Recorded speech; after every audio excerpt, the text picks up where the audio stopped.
नमस्कार, हमारी इस खास पेशकश में आप सभी का स्वागत है। मैं हूं विपुल सिंह। हर हफ्ते रविवार को हम अपनी एक खास पेशकश लेकर के आते हैं। ये समझने की, ये जानने की कोशिश होती है कि आने वाले दिनों में अब बाजार की दिशा क्या रह सकती है। बीते कुछ हफ्ते या कुछ महीने, हम कह सकते हैं 1-2 महीने ऐसे रहे हैं जो कि लगातार शेयर बाजार के निवेशकों को तनाव देते हुए दिखाई दिए हैं। एफआईज लगातार बेच रहे हैं। काफ़ी हद तक हमारे जो घरेलू निवेशक हैं उन्होंने बाजार को थामने की कोशिश बनाई हुई है, लेकिन इस दौरान खासतौर से ये हफ्ता जो गया, निफ्टी अपने महत्वपूर्ण तमाम सपोर्ट लेवल से तकनीकी चार्ट पे वो नीचे आता हुआ, हालांकि अभी भी जो 24,350 का लेवल अहम सपोर्ट है वो बचा हुआ है। लेकिन यहाँ से आगे बाजार की दिशा क्या होगी, और इन तमाम निगेटिविटी के बीच में कि एक तरफ टैरिफ है, कहीं से भी कुछ पॉजिटिव खबर नहीं आ रही है, एक जीएसटी को लेकर के कुछ उम्मीदें हैं। आज के इस कार्यक्रम में हम जब बात कर रहे हैं तो एक सकारात्मक खबर निकल करके आई है। शुक्रवार के दिन जो जीडीपी के आंकड़े निकल के आए उसने काफ़ी ज़्यादा उत्साह भरा है। हालांकि ये नंबर बाजार के बंद होने के बाद आए, लेकिन तमाम जो आंकड़े थे उन्होंने तमाम जो एक्सपेक्टेशन थी उससे बेहतर निकल करके आए। इस पर डिटेल में बातचीत होगी, लेकिन उससे पहले जरा हमारे विशेष मेहमान से आपको रूबरू कराते हैं। हमारे साथ गौरांग शाह जी जुड़ चुके हैं। और गौरांग सर, बहुत बहुत शुक्रिया, बहुत बहुत धन्यवाद अपना समय देने के लिए। सर, हम तमाम नेगेटिव खबरों के बीच में इस खबर को आप कैसे देख रहे हैं? शुरुआत मैंने किसी और तरीके से सोची थी, लेकिन मुझे लगा पहले जीडीपी नंबर्स के साथ ही शुरू किया जाए। आप कैसे देख रहे हैं सर? जो नंबर्स आए हैं उस पर हम बातचीत करेंगे, पर क्या ये पॉजिटिव शुरुआत एक तरीके से सितंबर सीरीज के लिए हम मान सकते हैं? विपुल जी, पहले तो बहुत बहुत धन्यवाद इस मंच पर आमंत्रित करने के लिए, और आपके सभी दर्शकों को और आपको सादर प्रणाम और शुभ संध्या हमारे तरफ से। तो विपुल जी, मैं थोड़ा विपरीत प्राणी हूँ। जब नकारात्मक स्थिति इतनी ऊपर जाती है ना, तो मेरे हौसले और बुलंद हो जाते हैं और मैं बहुत सकारात्मक बन जाता हूँ। वाह। और शायद यही एक कारण है कि मेरा विश्वास शेयर बाजार में, या फिर भारत की अर्थव्यवस्था में, या फिर सरकार में, या फिर सरकार की नीतियों को लेकर के। देखिए विपुल भाई, शेयर बाजार दो तरह के दायरे होते हैं, एक ऊपर के और एक नीचे के। आपके ऊपर निर्भर होता है कि आप अगर, आपकी विचारधारा क्या है, प्याला आधा खाली है या प्याला प्याला आधा भरा हुआ है। तो मेरी विचारधारा हमेशा यही रहती है कि प्याला आधा भरा हुआ है। मैं कभी भी ऐसा नहीं सोचता हूं कि प्याला आधा खाली है। और इसी के कारण मैं मेरी विचारधारा को बहुत ही विपरीत रखता हूं, और मैं ये मानता हूं कि भले जितनी भी कठिन परिस्थिति हो जाए। मैं आपको एक उदाहरण दे देता हूं। माननीय स्वर्गीय प्रधानमंत्री जी वाजपेयी साहब थे, जब परमाणु परीक्षण किया गया था और 10 साल का प्रतिबंध लगा हुआ था। ये मैं कई साल पहले की बात कर रहा हूँ। आज की तारीख में तो अलग परिभाषा है भारत की, और विकास को लेकर के अलग परिभाषा है। लेकिन अगर हमने, उतना इतिहास में नहीं जाता हूं, मैं अभी बात करता हूं महामारी को लेकर के, कोविड को लेकर के। 2020 में हुआ क्या हुआ? लोगों ने ये बताया था कि भारत की अर्थव्यवस्था ठप हो जाएगी, फलाना हो जाएगा, ढिकना हो जाएगा, लेकिन हम बहुत ही बेहतरीन तरीके से ऊपर उभरे। और नतीजा यह हुआ कि 26,277 का सर्वोच्च स्तर हमने देखा निफ्टी पर। तो मैं ये मानता हूं कि जब बाजार में कठिन परिस्थिति आती है, तो बाजार आपकी जोखिम झेलने की क्षमता और आपके पास कितना संयम है उसकी परीक्षा लेता है। अगर आप उसमें पास हो जाते हो, तो बाजार आपको इस तरीके से पुरस्कार देता है कि जिसकी उम्मीद या अनुमान आपने कभी लगाया नहीं होगा। तो ये ठीक है, ये जो भी टैरिफ है, जो भी है, ये अपने जगह पर है, और मेरे ख्याल से बाजार ने इसको ज्यादातर डिस्काउंट कर दिया। लेकिन मैं आपकी बात के ऊपर आता हूं, जो आपने कही बात विकास दर की। मुझे ये बताइए विपुल जी, आज के तारीख में आप 7 की औसत छोड़ दीजिए, अगर 6 और 6.5 के बीच में भी अगर हम हमारी विकास दर रखते हैं, तो मेरे ख्याल से हमारे विकास दर के सामने किसी भी उभरती हुई अर्थव्यवस्था या उभरी हुई अर्थव्यवस्था, मैं बात कर रहा हूं अमेरिका, चाइना, जापान, यूरोप, किसी भी देश, क्या हमारे बाजू में आकर के खड़े रह सकते हैं? नहीं, क्योंकि इनकी विकास दर बहुत कम है जहां पर हम खड़े। तो बाजार आपको मौका देता है, रणनीति बनाइए, सक्षम मजबूत कंपनियों में निवेश कीजिए, bye quality don't by quantity. मैं ये मानता हूं कि ये जो जीएसटी का है, ये तो सिर्फ पहली पहल है। इसके बाद भी मेरे ख्याल से सरकार के तरफ से बहुत सारे ऐसे नीतियों को लेकर के परिवर्तन होंगे जो शेयर बाजार को सहायता देगा। और जो टैरिफ को लेकर के नकारात्मक परिस्थिति है इसको दूर कर देगा। ठीक सर। अब सर उस नंबर पे आते हैं जिस पर जो है जीडीपी नंबर जिसने थोड़ा सा उत्साह भरा है, स्क्रीन पर लेकर के आ जाइए। जो अनुमान थे उससे काफ़ी बेहतर नंबर निकल के आए हैं और सबसे बड़ी बात, ये 5 तिमाही के सबसे अच्छे नंबर देखने को मिले हैं। ये देखिए 7.8% के नंबर रहे हैं, जबकि इसी साल पिछले साल जो है ये नंबर 6.5% के आसपास का था। अगर हम थोड़ा सा इसको और इलेबोरेट करके सर देखने की कोशिश करें यहाँ पर, तो जिन सेक्टर्स में काफ़ी अच्छी ग्रोथ देखने को मिली है उन पे अगर हम नज़र डालें तो हम देख रहे हैं कि trade, hotel and transport services के अंदर 8.6% की ग्रोथ देखने को मिली है। फाइनेंशियल, रियल एस्टेट और प्रोफेशनल सर्विसेज में 9.5% की ग्रोथ देखने को मिली है। डिफेंस, पब्लिक एडमिनिस्ट्रेशन और बाकी जो सर्विसेज हैं वो 9.8% की ग्रोथ देखने को मिली है। कृषि के अंदर ज़रूर 3.7 की ग्रोथ देखने को मिली है। मैन्युफैक्चरिंग में काफ़ी अच्छे नंबर्स हैं, ये स्क्रीन पर है सर आपके। मैन्युफैक्चरिंग में 7.7% की ग्रोथ देखने को मिली है। कंस्ट्रक्शन 7.6%, खनन माइनिंग जरूर -3.1% रही है, लेकिन सबसे ज़्यादा जो कंट्रीब्यूशन है वो डिफेंस, पब्लिक एडमिनिस्ट्रेशन, अलग अलग सर्विसेज की है।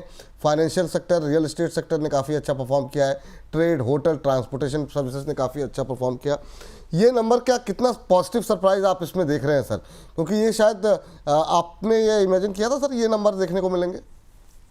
देखिए विपुल जी, मैं एक बात बहुत स्पष्ट रूप से कहना चाहूंगा कि जहां तक विकास दर यानी कि हमारा जीडीपी का सवाल है, इसका आकलन आप हर महीने, हर तिमाही या हर छमाही मत कीजिए, क्योंकि ये ऐसे आंकड़े हैं जो लंबी अवधि के लिए आपको सकारात्मक नतीजा देते हैं। तो मेरे ख्याल से अगर आप वो रवैया अपनाएंगे तो ये ज्यादा, मेरे ख्याल से आपको जो छवि है उसका दृश्य आपको बहुत स्पष्ट रूप से दिखाई देगा। लेकिन 7.8 पे जो भी आंकड़ा आया है या 7.5, मैं ये मानता हूं विपुल जी, मैं फिर से वही बात पे लौट करके आता हूँ, 6 या 6.5 पर भी अगर हम रन रेट रखते हैं हमारी विकास दर की, तो हमारी वो विकास दर जो है उसका सामना कोई नहीं कर पाता है। अनिवार्य ये है कि ये आंकड़ों को दुरुस्त बना करके रखने के लिए और इस आंकड़ों को और बेहतर बनाने के लिए आने वाले समय में नीतियों के आधार पर क्या हम यहाँ से और बेहतर प्रदर्शन कर सकते हैं, क्या हमारी जो निर्भरता थी किसी एक देश के ऊपर उसको हम कर करके और उसको फैला सकते हैं, ये चीज देखना अनिवार्य है। मैं फिर से यही कहना चाहूंगा कि सरकार के तरफ से जो नीतियां हैं वो परिवर्तन होती रहेगी और ये सकारात्मक रुझान जो है आंकड़ों के ऊपर लाती रहेगी, विकास दर के ऊपर, कॉर्पोरेट नतीजों के ऊपर और हमारे शेयर बाजार के। ठीक। सर बहुत सारे इन्वेस्टर होते हैं जो इस प्रोग्राम को देखते हैं, बहुत सारे ट्रेडर होते हैं जो इस प्रोग्राम को देखते हैं। सवाल अब मेरा थोड़ा सा, जो लोग ये उम्मीद में होंगे काफ़ी नेगेटिव खबरों के बाद, क्या हम एक्सपेक्ट करें कि ये जो खबर है ये कम से कम नेक्स्ट वीक के लिए बाज़ार को तेज़ी के साथ खोलने में, कम से कम एक कॉन्फिडेंस लाने में कामयाब हो सकती है? क्योंकि कई बार सेंटिमेंट काफ़ी नेगेटिव हो जाता है। अभी सेंटिमेंट थोड़ा सा नेगेटिव हो गया है।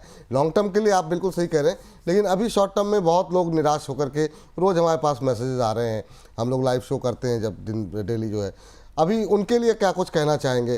क्या हम ये मान के चलें सोमवार को बाजार इस खबर से तेज़ी के साथ खुलेगा? मैं उम्मीद रखता हूँ, लेकिन निर्णायक तरीके से कुछ भी कहना शेयर बाजार में मेरे ख्याल से जोखिम भरा होता है। और जो कारोबार करते हैं ना विपुल जी, उनको मैं पहले ये बताना चाहूंगा कि आप मुनाफा की बाद में सोचिए। आप ये सोचिए कि अगर देखिए शेयर बाजार में अगर आप निवेश करते हैं तो सभी जोखिमों के अधीन होता है विपुल जी। अगर आप कारोबार करते हैं तो वो 10 गुना और जोखिम बढ़ जाता है।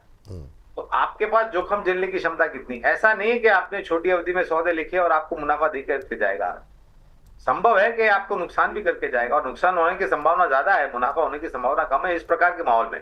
तो मैं यही कहूंगा कि कारोबार करते हैं अपनी जोखिम, लेकिन हाँ, ये आंकड़ों को देख करके मेरा ये अनुमान है कि सोमवार को ही नहीं, सोमवार के पश्चात भी आने वाला जो भविष्य है, ये आंकड़े शायद सकारात्मक रुझान हमारे शेयर बाजार को लेकर के आएगा। इसके विपरीत मैं 3 बातें और बताना चाहूंगा जी। विपुल जी, हमने देखा S&P ने हमारी रेटिंग बढ़ाई, फिच ने हमारी रेटिंग बढ़ाई और हाल ही में अर्नेस्ट यंग EY इसने अपनी रेटिंग बढ़ाई। अब ये कौन होते हैं जो हमारे इनको इतना विश्वास है कि हमारी अर्थव्यवस्था सही है? और ये ज्यादातर अमेरिका में स्थापित कंपनियां हैं, क्रेडिट रेटिंग एजेंसीज, जिसके राष्ट्रपति ट्रंप है, जो हमारी अर्थव्यवस्था को मरी हुई अर्थव्यवस्था बताते हैं। तो हम्म। देखिए ये सब चीजें ना विपुल जी, आपको छोटी मध्यम अवधि में कुछ चीजें ना अपने कान को बंद करना चाहिए। कुछ जो चीजें अनिवार्य नहीं है उसको नहीं सुनना चाहिए, जो अनिवार्य है उसको सूंझिए, उसको सुनिए, और फिर उसको सुनने के बाद अपनी सोच, विचारधारा और अपनी जोखिम झेलने की क्षमता के हिसाब से शेयर बाजार में निवेश करें। बिल्कुल सही कह रहे हैं सर। अच्छा सर, ये जो चिंताएं अभी बनी हुई हैं, या कितना बड़ा कंसर्न आप इसे मान रहे हैं? ये जो टैरिफ हो गया, अब रोज हर रोज धमकी जो है, अब फार्मा को लेके, अब आईटी को लेकर के, बहुत लोग कह रहे हैं आईटी भी सेफ नहीं रह गई, क्योंकि ट्रम्प साहब एक तरीके से खुन्नस खाए हुए हैं, ऐसा लग रहा है। उनको लग रहा है किसी भी तरीके से हमारी बात नहीं मानी है तो टारगेट तो करना ही करे। H1B वीज़ा हो गया, कुछ भी हो, मतलब जो है वो टारगेट पे है। तो ये इससे हम पार पाने में कामयाब रहेंगे सर? क्योंकि रशिया से बात हो रही है, बहुत लोग कह रहे हैं रशिया की अर्थव्यवस्था ऐसी है नहीं कि हम वहां से। बिल्कुल रहेंगे, बिल्कुल रहेंगे विपुल जी, बिल्कुल रहेंगे, ये आप निश्चिंत रहिए। एक चीज होती है ना, एक इंसान मूर्ख होता है जो जा करके कुल्हाड़ी पैर पर मारता है, ठीक है। मैं बात कर रहा हूं राष्ट्रपति ट्रंप की। जी। कुल्हाड़ी पैर पर मारना और पैर जाके कुल्हाड़ी पर मारना, इसमें आपको साबित होगा कि एक कितना मूर्ख हो सकता है इंसान। देखिए हमें कोई प्रॉब्लम नहीं है, हमें कोई इतनी जरूरत नहीं है। हाँ ठीक है, एक थोड़ा बहुत नुकसान हमें झेलना पड़ेगा छोटी मध्यम अवधि के लिए कुछ क्षेत्र को लेकर के, लेकिन ऐसा नहीं है कि इसके बाद हमारा इतिहास मिट चुका है, हमारा भविष्य मिट चुका है। ऐसा बिल्कुल नहीं है। हमारा इतिहास मुकम्मल था, मुकम्मल है और मुकम्मल रहेगा, और हमारा जो भविष्य भी है वो भी बहुत ही मजबूत था, मजबूत है और मजबूत रहेगा। खाली एक ही चीज है विपुल भाई, छोटी मध्यम अवधि के लिए थोड़ा बहुत हमें झेलना पड़ेगा, लेकिन इससे हम उभरेंगे, इसके ऊपर मैं निश्चिंत हूं, और हमारा शेयर बाजार भी इससे ऊपर उभरेंगे, इस पर भी मैं निश्चित। ठीक सर, अब थोड़ी सी और हम पॉजिटिव बातों का रुख कर रहे हैं। तो एक बात तो हो गई, जीडीपी के अच्छे नंबर आए हैं, बहुत उत्साहजनक नंबर है। दूसरा सर, अगले हफ्ते जो बड़ा इवेंट है वो है जीएसटी काउंसिल की मीटिंग। उसे कितना बड़ा इवेंट आप मान रहे हैं? काफ़ी हद तक कुछ दो तरीके हैं सर इसको देखने के। एक तो ये कि जल्दी से जल्दी जो है इस पर फैसला हो जाए। कुछ लोग कह रहे हैं ये आसान नहीं होगा और हो सकता है समय लगे, और अगर समय लगता है तो फिर सेकंड क्वार्टर भी खराब हो जाएगा, क्योंकि बहुत लोग जो गाड़ियां लेने की सोच रहे हैं उन्होंने ऑलरेडी छोड़ दिया है कि नहीं, एक बार जीएसटी कट का फैसला हो जाए उसके बाद ही लेंगे। तो अगर वहाँ पे फैसला डिले होगा तो दिक्कत हो सकती है। और ओवरऑल इस जीएसटी कट को लेकर के पीएम के ऐलान के बाद क्या कुछ उम्मीदें आपकी 3-4 तारीख से हैं? देखिए, अगर माननीय प्रधानमंत्री जी ने लाल किले से 15 अगस्त को ये घोषणा की है कि उपहार के रूप में उपभोक्ताओं को एक बहुत बड़ी भेंट दी जाएगी, तो मेरे ख्याल से आप निश्चिंत रहिए कि ये किसी तरह से मायूस नहीं करेगी। हाँ, ये बात अलग है कि वाहनों को लेकर के शायद वाहन की क्षमता के हिसाब से थोड़ा बहुत परिवर्तन होगा, कितनी सीसी की गाड़ी एंट्री लेवल पर है या फिर चौपहिया गाड़ी है जो एंट्री लेवल के, उस पर निर्भर करेगा। लेकिन मैं ये बात बिल्कुल बोलता हूँ, और एक बात और, आसान चीज शेयर बाजार में बिल्कुल ही नहीं है, ये बात स्पष्ट रूप से आप ध्यान। शेयर बाजार में अगर आपको निवेश करना है और रुपया कमाना है या मुनाफा कमाना है, तो आपको थोड़ा बहुत अभ्यास करना पड़ेगा, और आपको जोखिम झेलने की क्षमता रखनी पड़ेगी, और आपको थोड़ा बहुत धैर्य रखना पड़ेगा, ये बहुत अनिवार्य है। तो जीएसटी काउंसिल जो अगले हफ्ते बैठेगी, माननीय वित्त मंत्री जी भी उसका हिस्सा होंगे, और जीएसटी काउंसिल भी, और मेरा ये अनुमान है कि शायद दूसरे या तीसरे हफ्ते में एक सफेद कागज जो है, नए अवतार जीएसटी 2.0 को लेकर के आपके और हमारे समक्ष होंगे, और ज्यादातर जो सेवाएं और सुविधाएं वो निचले दर के तरफ होगी, ना कि ऊपर के तरफ की तरफ। ठीक सर, ये कितना बड़ा, मतलब कि एक बड़ा परिवर्तन मान रहे हैं आप? क्योंकि सबको लग रहा है ये टैरिफ का तोड़ हो सकता है, डिमांड बढ़ाने के लिए सरकार की कोशिश है। ये केवल एक मात्र नहीं है विपुल जी, ये आरबीआई का रेट कट है। हाँ, और भी कई सारी नीतियां होगी, ये निर्भर होगी विपुल जी। अभी अभी 27 अगस्त को ये 50% की तारीफ लागू हुई है, हम 29 पर है, तो ऐसा नहीं है कि एकदम से हमें पता चल जाएगा। जैसे जैसे परिस्थितियां खड़ी होगी वैसे वैसे मुझे पूरा भरोसा है और मुझे पूरा यकीन है सरकार के ऊपर कि वो अनिवार्य नीति जो पुरानी है उसमें परिवर्तन करेंगे, और अगर नीतियां नहीं है तो उन नई नीतियों को लागू करेंगे, जिससे हमारे देश के ऊपर, हमारी अर्थव्यवस्था के ऊपर और हमारे शेयर बाजार के ऊपर और हमारे क्षेत्र के ऊपर जो कंपनियां हैं उस पर जो नकारात्मक परिस्थिति है उसका असर कम से कम। ठीक है सर, तो ये बात हो गई सर, एक हिस्सा हमारी बातचीत का थोड़ा निकल गया अभी तक की जो मोटी मोटी बातें, लेकिन ज़्यादातर लोग सुनना चाहते हैं फिर वो सेक्टर, फिर वो शेयरों के बारे में। तो अब ज़रा उस तरफ लौटते हैं।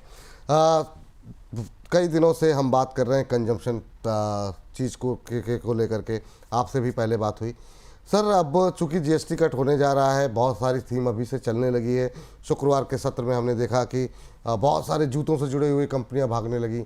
उससे पहले हमने देखा जो मॉल वाली कंपनियां थी, विशाल मेगा मार्ट और जैसी कंपनी, उनमें अच्छी तेज़ी देखने को मिली। तो रनअप आने शुरू हो गए हैं। आप कंजम्पशन थीम में सर कैसे आप इसको प्ले करना चाहेंगे, और अगर आप बताना चाहें, कुछ नाम लेना चाहें कि यहाँ पर वो कौन सी सेक्टर्स की कंपनियाँ होंगी, क्योंकि जब भी हम इसकी बात करते हैं बड़ा वृहद सेक्टर है, एफएमसीजी भी है, सीडीबी, कंज्यूमर ड्यूरेबल भी और भी हैं। आप कैसे प्ले करना चाहेंगे इस थीम को सर? तो एक छोटा सा डिस्क्लोजर दे देता हूँ, हाँ। अनिवार्य होगा हमारे लिए भी। ये जो भी निवेश लायक रणनीति क्षेत्र के आधार पर, कंपनी के आधार पर आज के कार्यक्रम में हम देंगे, ये हमारे रिसर्च टीम की तरफ से है विपुल जी। इसमें हमारी कंपनी या फिर अथवा मेरा कोई निजी निवेश नहीं है, ना ही किसी प्रकार का वित्तीय लाभ हमें मिलता है, ना ही किसी प्रकार का कॉन्फ्लिक्ट ऑफ इंटरेस्ट। लेकिन इसी स्तर पर राय हमारे क्लाइंट को देते हैं, हो सकता है उनका निवेश हो। तो आते हैं आपके प्रश्न के ऊपर। देखिए, खपत से जुड़ी हुई दो अलग अलग परिभाषा होती है। एक होती है जो रोजमर्रा के आप चीजें खपत करते हैं, और एक है जो आप आने वाले भविष्य में टाल देते हैं। तो एफएमसीजी में हमारा मानना है कि एचयूएल है, आईटीसी है, गोदरेज कंज्यूमर प्रोडक्ट्स है, टाटा कंज्यूमर प्रोडक्ट्स है, डाबर, मैरिको। इसके अलावा जो डिस्क्रिशनरी में है जो बातें, वहां पर हैवेल्स इंडिया है, ब्लू स्टार है, वोल्टास है, यहाँ पर खरीदारी की राय है। निर्माण कार्य क्षेत्र, टेलीकॉम क्षेत्र, सीमेंट क्षेत्र, इसके अलावा मेरे ख्याल से वित्तीय क्षेत्र जो है, जहां पर सरकारी बैंक, निजी क्षेत्र की बैंक, मजबूत एनबीएफसी, ये पूरा एक ब्रह्मांड है। फार्मा भी है, हेल्थ केयर भी है, हॉस्पिटैलिटी सेक्टर भी है विपुल जी, जो अंतर्राष्ट्रीय स्तर पर जो नकारात्मक संख्या है उससे थोड़ा विपरीत है। तो बहुत सारे आपके पास क्षेत्र है और बहुत सारे विकल्प है जहां पर आप निवेश कर सकते हैं। मेरा एक ही नम्र विनंती एक ही है हमारी, कि आप थोड़ी बहुत अभ्यास करके और लंबी अवधि के लिए निवेश कीजिए। अभी आपको मैं, अच्छा, टेलीकॉम क्षेत्र की बात की तो भारतीय एयरटेल और जियो, क्योंकि रिलायंस इंडस्ट्रीज के कारोबार। अच्छा सर मैं आपको बीच में एक सेकंड के लिए रोक रहा हूँ। थोड़ा सा मैं चाहूँगा कि हमारे जो प्रोड्यूसर साहब हैं, चूँकि आप जो बोल रहे हैं वो लिख भी रहे हैं, तो जरा आप एक एक सेक्टर पे जरा, आपने एफएमसीजी में नाम लिया, मैरिको, गोदरेज कंज्यूमर, और कौन से नाम थे सर? आईटीसी। मैं क्षमा चाहता हूँ, मेरी गति थोड़ी तीव्र थी। अरे नहीं सर, मतलब हम तो चाहते हैं, मतलब देश जो है 7.8 पे ग्रो कर रहा है, तो आपकी गति तो तेज होनी चाहिए सर। तो मैं बात कर रहा था एफएमसीजी क्षेत्र की, जहां पर एचयूएल है, आईटीसी है, टाटा कंज्यूमर है, गोदरेज कंज्यूमर है, डाबर है, मैरिको है। कंज्यूमर डिस्क्रिशनरी में आता है blue star, Voltas, Havells India जैसी कंपनियां विपुल जी। सीमेंट क्षेत्र में मैं जो बात कर रहा था, अब सीमेंट तो अनिवार्य है, आपको किसी प्रकार का निर्माण कार्य करना है तो धातु और सीमेंट लगेगा ही लगेगा। तो अल्ट्राटेक, एसीसी, अंबुजा सीमेंट क्षेत्र में, मुजौली कंपनियों में रैमको सीमेंट और दालमिया भारत है। टेलीकॉम क्षेत्र की मैं जो बात कर रहा था, वहां पर भारतीय एयरटेल और रिलायंस इंडस्ट्रीज, क्योंकि जियो का कारोबार रिलायंस इंडस्ट्रीज के बैलेंस शीट के तहत आता है। इसके अलावा हॉस्पिटैलिटी क्षेत्र में इंडियन होटल्स है जो हमें पसंद आता है। फार्मा क्षेत्र की मैं बात कर रहा था, जहां पर हेल्थ केयर में अपोलो हॉस्पिटल है, फोर्टिस हेल्थ केयर है, मैक्स हेल्थ केयर है। ऊर्जा उत्पादन क्षेत्र की मैं बात कर रहा था, टाटा पावर, एनटीपीसी जैसी कंपनियां हैं, जेएसडब्ल्यू एनर्जी जैसी कंपनियां हैं। ऊर्जा वितरीकरण में विपुल जी पावर ग्रिड जैसी कंपनियां हैं। कि भारत सबसे विकसित देश बने, हमारा अनुमान है कि भारत एक बहुत बड़ी उत्पादन क्षमता वाला देश बने। हम ये चाहते हैं कि भारत नेक्स्ट $1 ट्रिलियन इकोनॉमी बने। अगर हमको ये सब चाहिए तो क्रेडिट लाइन की तो जरूरत पड़ेगी ना विपुल भाई, ऋण की तो जरूरत पड़ेगी। बिना ऋण के तो हम आगे बढ़ नहीं सकते। ऋण कहां से आपको मिलेगा? बैंकों से मिलेगा, सरकारी बैंकों से मिलेगा, निजी क्षेत्र की बैंकों से मिलेगा और एनबीएफसी से मिलेगा। तो और दूसरी तरफ ब्याज दरें कम हो रही है, पूरी दुनिया में ब्याज दरों को लेकर के दिक्कतें हैं। महंगाई दर ऊपर जा रही है, ब्याज दरों को कटौती की कोई अनुमान नहीं लगा रहा है। माननीय पॉवेल साहब, फेड चीफ, ये बता रहे हैं कि सितंबर में शायद होगा। अब कितना होगा, क्या होगा, किसको पता। लेकिन हम इस देश में बसे हैं जहां पर अर्थव्यवस्था बहुत बेहतरीन है, विकास दर अभी हमने देख लिया विकास दर का आंकड़ा, ब्याज दरें कम हो रही है, महंगाई दर कम हो रहा है। तो बैंकिंग क्षेत्र बहुत ही अहम भूमिका निभाएगा।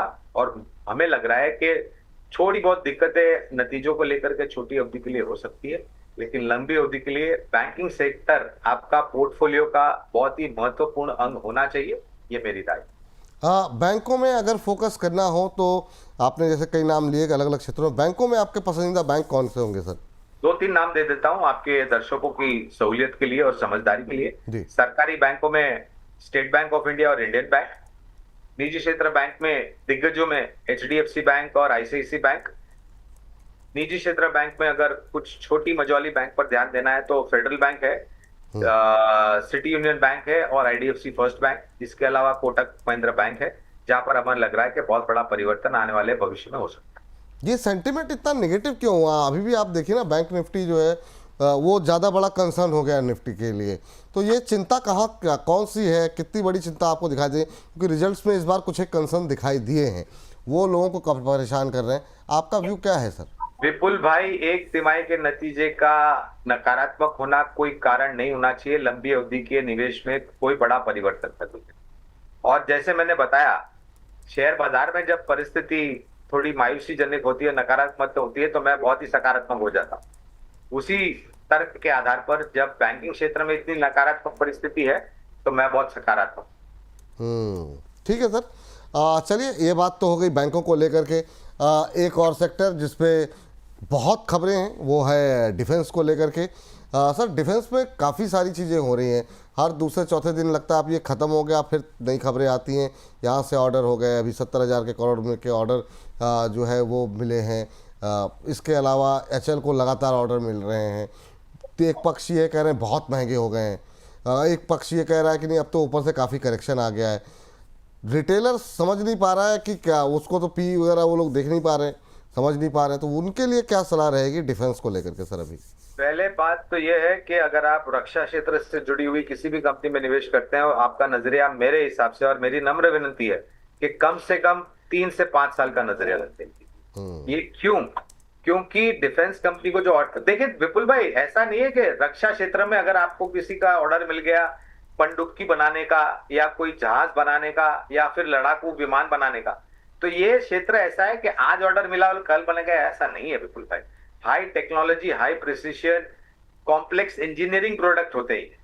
और अगर आपको वाकई में निवेश करना है तो आप अपना ये तय कर लीजिए कि 3 से 5 साल के लिए मैं इस पर देखूंगा, मैं नहीं निवेश करते। उसके पश्चात जो आपको मुनाफा मिलेगा ना, तो आप हंसते हंसते आपके बैंक में जाएंगे और अपना जमा करेंगे मुनाफा को। मैं इसलिए, और ये ऑर्डर बुक बहुत मजबूत है, स्थानीय मार्केट में से बहुत ऑर्डर मिल रहा है। एक्सपोर्ट मार्केट एक बहुत बड़ी अपॉर्चुनिटी है इस सब कंपनियों के लिए। तो चाहे कैपिटल गुड्स हो गया या रक्षा क्षेत्र हो गया, कृपया 3 से 5 साल की समय सीमा लेकर के अगर आप निवेश करते हैं तो आपके निवेश के ऊपर आपको जो मुनाफा मिलेगा, शायद आपकी और हमारी बातचीत जो आज हो रही है, वो शायद आपके दर्शक और निवेशक है वो याद रखेंगे आने वाले भविष्य। ठीक सर, यहाँ आपके फेवरेट पिक कोई है सर डिफेंस में? 3 विकल्प दे देता हूं विपुल जी। कोचिन शिपयार्ड, भारत इलेक्ट्रॉनिक्स और बीएचईएल। कोचिन शिपयार्ड, बीएचईएल और तीसरी company sir Bharat electronics limited. ठीक सर, तो यहाँ पे आप जो है निवेश कर सकते हैं। वो हो गई डिफेंस को लेकर के बात। सर, रेलवे को क्या हुआ? इतने खराब रिजल्ट तो उम्मीद नहीं थी कि मतलब ऐसे आएंगे, क्या मतलब?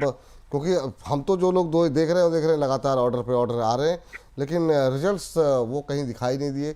और बीते 2 क्वार्टर से तो सुस्ती दिखाई दे रही है यहाँ पर सर।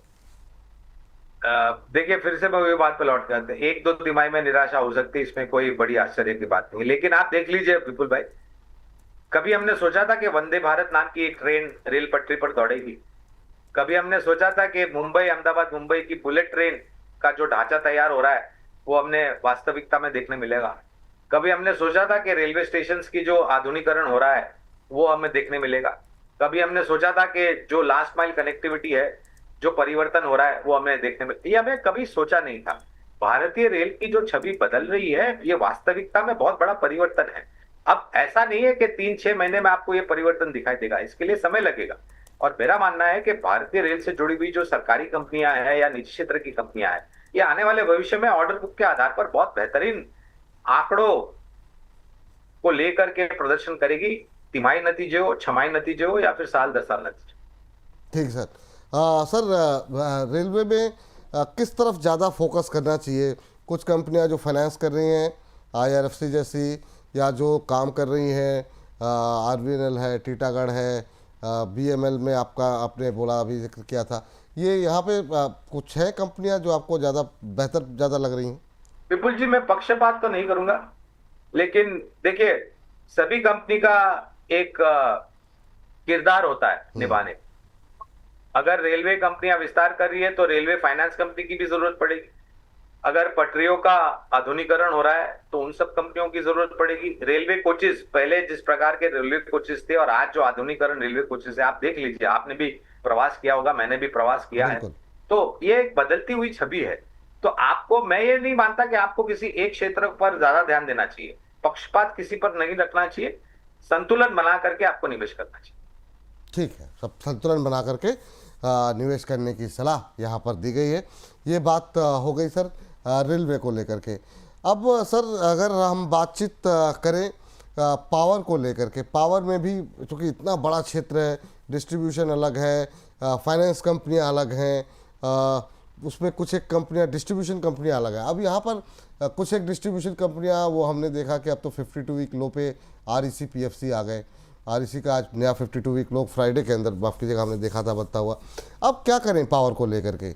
नहीं चला पूरे 1-1.5 साल में। कुछ लोग कह रहे हैं रिन्यूएबल पे फोकस करना चाहिए। आपकी टिप्पणी क्या रहेगी पावर को लेकर के सर? पूरा समीकरण है और 3 रूप में देखना चाहिए आपको। ऊर्जा उत्पादन, जहां पर ऊर्जा उत्पादन की जब मैं बात कर रहा हूं तो हाइड्रो, थर्मल, सूर्य से उत्पादन होने वाली सूर्य ऊर्जा, वायु से उत्पादन होने वाली वायु ऊर्जा, यानी कि wind energy and solar energy, Tata power, NTPC और जेएसडब्ल्यू एनर्जी, ये 3 विकल्प है ऊर्जा उत्पादन करने वाली कंपनियां।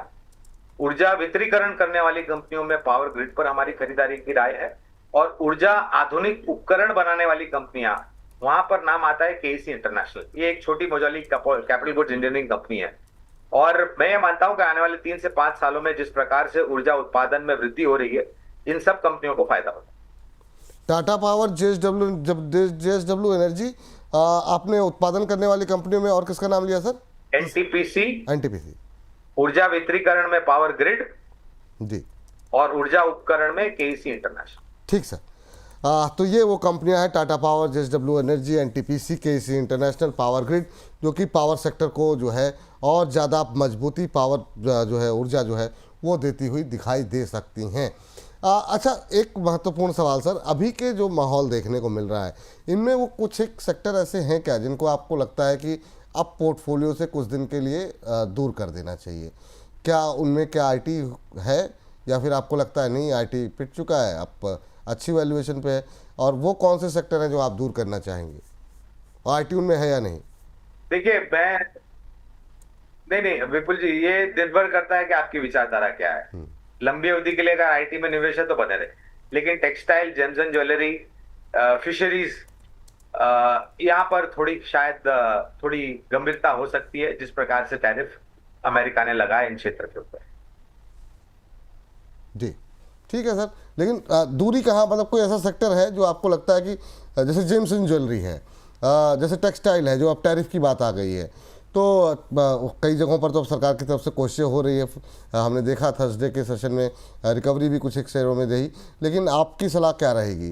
कहाँ से दूरी कहाँ रखनी चाहिए जो लोगों के पोर्टफोलियो में है, तो लोगों को थोड़ा सा, अगर हम 5-6 महीने की बात करें अगर, तो या साल भर की बात कर लें तो? विपुल जी, मैं ये कहूंगा कि 2 महीने का इंतजार करें, क्योंकि सरकार की नीतियां इन सब क्षेत्र को भी सहारा दी। जिस प्रकार से तलवार हावी हुई है अमेरिका में टैरिफ को लेकर के, मैं मानता हूं कि सरकार की तरफ से शायद और भी, और जो मैंने बात करी थी कार्यक्रम की शुरुआत, नीतियों में बदलाव होगा, तो थोड़ा समय दीजिए, उतावलापन मत कीजिए। ठीक है सर, अब इस कार्यक्रम को सर समेटने का वक्त हो गया है। आपसे चलते चलते जानना चाहेंगे कि अब अगले हफ्ते या उसके अगले हफ्ते, आप वीकडेज में भी आपसे हो सकता है मुलाकात होती रहेगी, उसमें ज़्यादातर रोज़मर्रा की बातें होती हैं कई बार, लेकिन यहाँ से हमारे दर्शकों को आप क्या संदेश देंगे जो थोड़े से निराश हैं, जो थोड़े से हताश हैं कि चल रही साल भर हो गए, 1.5 साल हो गए? अब कुछ लोग तो हमको भी सुनाने लगे, कमेंट में देखता रहता हूँ, तो उसमें लोग कह रहे हैं फंसा दिया डिफेंस में, इसमें ये हो गया, उसमें वो हो गया। अब नहीं चल रहा बाजार तो क्या किया जाए, और रिकमेंडेशन किसकी रहती है सर? तो वो उन दर्शकों के लिए क्या कहेंगे जो जिनके अंदर अब बेचैनी उनकी टिप्पणियों के माध्यम से हमें दिखती रहती है? मैं बहुत ही नम्रता से कहना चाहूंगा विपुल जी, और मैं मानता हूं कि मैं जो कहूंगा उस बात का कोई बुरा नहीं लगा है, मेरी नम्र। अगर आपके पास जोखिम झेलने की क्षमता है तो ही शेयर बाजार में आएंगे, अगर नहीं है तो मैं हाथ जोड़ के विनंती करता हूं कि शेयर बाजार से दूर रहिए। बाजार सभी जोखिमों के अधीन है, लेकिन जहां तक मेरा अनुभव रहा है, अगर आपने सूझबूझ, समझ और लंबी अवधि के लिए सक्षम मजबूत कंपनियों में निवेश किया है तो शेयर बाजार में आपको कभी निराश नहीं किया। ठीक सर। सर आपकी एक्सपेक्टेशन क्या है, नया हाई हम कब तक बनाएंगे? इस साल संभव हो पाएगा सर? मैं मानता हूं कि इस साल के अंत तक या फिर इस अगले साल की शुरुआत में एक नया सर्वोच्चम स्तर बिल्कुल देखने को मिलेगा, ये मेरा भरोसा है। अब पता नहीं हाँ, कल रात को या आज रात को ट्रम्प साहब क्या सोचेंगे और कल सुबह कौन सा एग्जीक्यूटिव ऑर्डर साइन करेंगे। नहीं बात सही है सर। सर आपके साथ जुड़ना, आपके साथ कार्यक्रम करना हर बार ही बड़ा ज्ञानवर्धक होता है। तो आज की इस चर्चा में आप जुड़े और वीकेंड के लिए अपना समय निकाला, बहुत बहुत शुक्रिया, बहुत बहुत धन्यवाद आपका। और टी शर्ट में बड़े स्मार्ट लग रहे हैं सर आप, तो बहुत ही शानदार। मतलब ऐसे ही आपका ज्ञान देते रहिए समय समय पे हमारे दर्शकों को, और आते रहिए अपनी व्यस्त कार्यक्रम से समय निकाल के। बाकी डिस्क्लोजर तो सर आपने दे ही दिया है। बहुत बहुत धन्यवाद विपुल जी, मेरा सौभाग्य है कि मैं आपसे जुड़ सका। आप सभी को मेरा सादर प्रणाम, और फिर से एक ही नम्र विनती है, शेयर बाजार में धैर्य रखें। धैर्य रखें। बहुत बहुत शुक्रिया सर, बहुत बहुत धन्यवाद।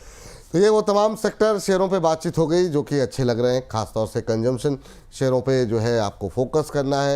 एफएमसीजी में Marico, Godrej consumer, ITC, HUL, Tata consumer जैसे शेयर अच्छे लग रहे हैं। टेलीकॉम में आरआईएल, भारती एयरटेल जैसे शेयर अच्छे लग रहे हैं। बैंकों को जरूर रखें अपने पोर्टफोलियो में, SBI, Indian bank, HDFC bank, ICICI bank अच्छे लग रहे हैं। डिफेंस स्टॉक्स में कम से कम 2-3 साल का नज़रिया रखें, ये मानना है गौरांग जी का। और उसमें उनके पसंदीदा शेयर जो 3 हैं वो कोचिन शिपयार्ड है, एचएल है, और बीएचईएल भी उन्हें अच्छा लग रहा है।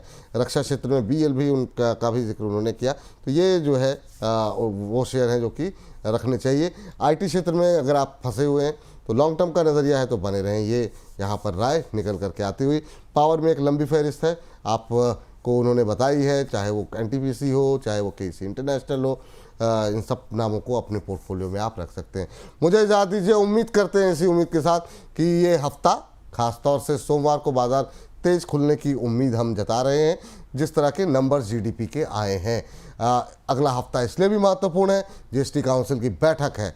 तो सितंबर सीरीज जो कि पिछले 4 सालों में 3 बार हरे निशान में रही है और काफ़ी अच्छे मार्जिन से वहाँ पर जो है अच्छे रिटर्न आते हुए दिखाई दिए। उम्मीद करते हैं 2025 की ये सितंबर सीरीज भी सितम नहीं ढाएगी और थोड़े से कर्म करेगी, तो जो निवेशक हैं वो भी बेहतर रहें। बाकी सोमवार से शुक्रवार सुबह 8:30 बजे से हमारे कार्यक्रम शुरू हो जाते हैं। 10 बजे मेरे साथ जुड़िए यार बाजार में, आपको बताएंगे क्या रणनीति होनी चाहिए। दोपहर 1 बजे आपके सवालों के जवाब देते हैं हम। सवाल लाख टके काम है। लगातार बोनस के साथ बने रहिए। मुझको इजाज़त दीजिए, फिलहाल के लिए नमस्कार।